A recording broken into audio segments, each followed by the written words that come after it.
আল্লাহ বলেন মিসকিনের মাল যারা খাইব, ইয়েতিম অসহায় মানুষের মাল যারা আত্মসাৎ করবে, আল্লাহ বলেন জাহান্নামে যাওয়ার 2 নাম্বার কারণ। কয় নাম্বার? যুবক ভাই, শুধু নেতার ক্ষেত্রে নয়, তোমার ক্ষেত্র আমার ক্ষেত্র। আমি আরামে খাইয়া ঘুমাইলাম, সুখের ডেকুর দিলাম, পাশের ঘরে এতিম মানুষটা না খাইয়া ঘুমাইছে, কিয়ামতের মাঠে তোমার জবাব দিতে হবে।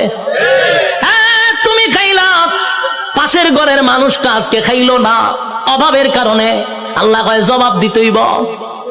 তাই 2 নাম্বার কারণ হলো গরিব অসহায় মানুষের পাশে না দাঁড়ানোর কারণে।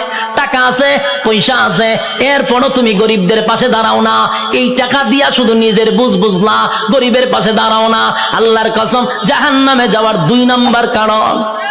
আল্লাহ বলবেন সিংহায় ফু মার, যেই মাত্র আরেকবার ফু দিবে, ওই শেষের ফুয়ে প্রত্যেকটা মানুষের বডির ভিতরে আল্লাহ আবার রুহু দিবে। মাটির থেকে আবার রুহু পাইয়া মানুষগুলি মাটি গঠন হবে, আবার পুনরায় বডি গঠন হবে। কাদা মাটির থেকে আবার আপনি ওইটা দাঁড়াবেন, যেখানে দাঁড়াবেন, যেখানে বৈশা ওয়াজ শুনতাছেন, সে জায়গাটাই হবে হাসরের মাঠ। যেখানে বই আওয়াজ শুনতাছেন, এটা হাসরের মাঠ হবে। এই পৃথিবীটাকে আল্লাহ হাসরের মাঠ বানায়া দিবে। কিন্তু এখনকার পৃথিবী আর তখনকার পৃথিবী একরকম নয় রে। তখনকার পৃথিবী আর এখনকার পৃথিবীর মধ্যে উল্লেখযোগ্য একটা বেশ কম থাকবে। এখন তো কত উঁচু উঁচু বাড়ি আছে, পাহাড় আছে, সাগর আছে, নদী আছে, তখন কিছুই থাকবে না, সমতল একটা মাঠের মতো। মানুষ সেখান থেকে এটা দাঁড়াবে। আর বিজ্ঞানী মনের মানুষকে আমি কেন দাঁড় করাবো জানো নি? দুনিয়ার জমিনে পরীক্ষা দিছিলি, আমি আল্লাহ সেটার রেজাল্ট তোর হাতে ধরায়া দিব। মানুষ গিয়া জমা হবে হাসরের মাঠে, কেউ পানি পান করবে, কেউ কলিজা পাটা পিপাসা লইয়া হাসরের মাঠে দাঁড়ায়া থাকবে। 1 দিন নয় রে, 2 দিন নয়, 50,000 বছর দাঁড়ায়া থাকতে হবে। সাধারণ কথা না, সাধারণ কথা না। পানির পিপাসায় জিহ্বা কুকুরের মতো বাহির হবে।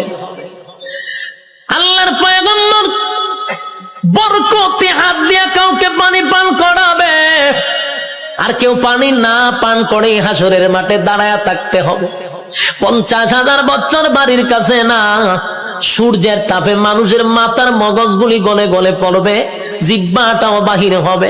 এই অবস্থায় যে কত হাজার বছর মানুষগুলি একটা সময় বিরক্ত হইয়া চিৎকার দিবে আর বলবে, মালিক রে, জান্নাতে দেও না হয় জাহান্নামেই দেও, হাসরের মাঠে আর ভালো লাগে না, সেখান থেকে আমাদেরকে সরায়া দাও। আদম নবীর থেকে লইয়া ঈসা রূহুল্লাহ পর্যন্ত মানুষ সবার কাছেই যাবে একটু আল্লাহর কাছে সুপারিশ করার জন্য। আদম নবীও বলবে ইয়া রাব্বি নাফসি, ইব্রাহিম আলাইহিস সালাতু ওয়াস সালাম বলবে ইয়া রাব্বি নাফসি, নূহ পয়গম্বর বলবে ইয়া রাব্বি নাফসি, মুসা নবী বলবে ইয়া রাব্বি নাফসি।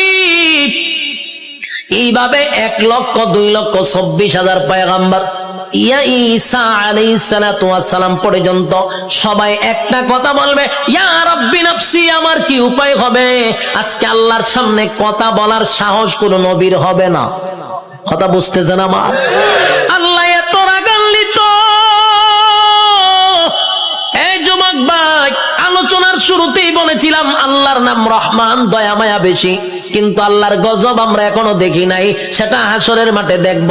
আল্লাহ সেদিন কাহার রূপ নিয়ে দাঁড়াবে, সেদিন আল্লাহর সামনে কথা বলার সাহস কোন নবীরাও পাবে না, শুধুমাত্র কেবলমাত্র আমাদের নবী ছাড়া। আদম নবীর থেকে লইয়া